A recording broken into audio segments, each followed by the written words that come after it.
আসসালামু আলাইকুম, নমস্কাৰ। মই এজন ভাৰতীয় মানুহ। মোৰ ঘৰ ধুবুৰী ডিষ্ট্ৰিক্ট দক্ষিণ শালমাৰাত। মই আজি সাৰা পৃথিৱী জুৰি কৰোনাৰ বেমাৰৰ কাৰণে লকডাউন কৰি দিছে আৰু লগতে আমাৰ ভাৰতবৰ্ষখনো লকডাউন কৰি দিছে। সেই সূত্ৰে আমাৰ অসমতো লকডাউন কৰি দিছে। মই এজন দুখীয়া মানুহ।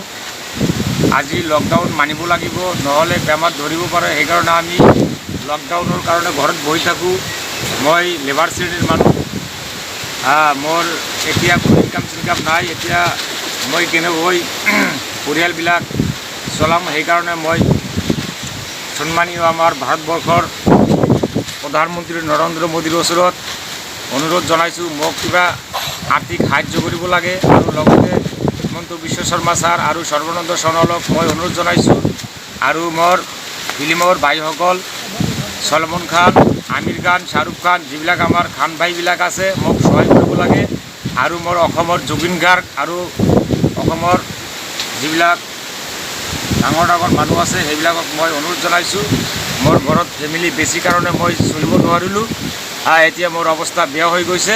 সেইকাৰণে মই মোৰ একাউণ্ট নম্বৰখন ফেচবুক যোগে দিছোঁ, মোক সাহায্য কৰিব লাগে। মোৰ ঘৰ ধুবুৰী ডিষ্ট্ৰিক্ট শালমাৰা সমষ্টি ৰাভাট্ৰি জিবি। মোৰ নাম আব্দুৰ ৰহমান।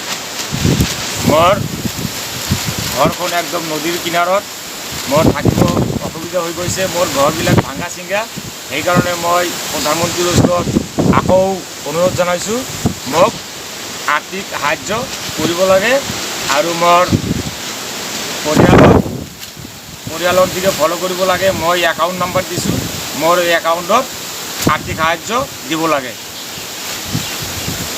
আৰু মোৰ এই কথাবিলাক কওঁতে যদি কিবা ভুল হৈ থাকে মোক ক্ষমা কৰিব। আৰু মই জীৱনৰ প্ৰথমত লাইভত আহিছোঁ, সেইকাৰণে মই ভালকৈ ক'ব নোৱাৰোঁ। মোক ক্ষমা কৰি দিব কিবা ভুল হৈ থাকে। ধন্যবাদ। আসসালামু আলাইকুম।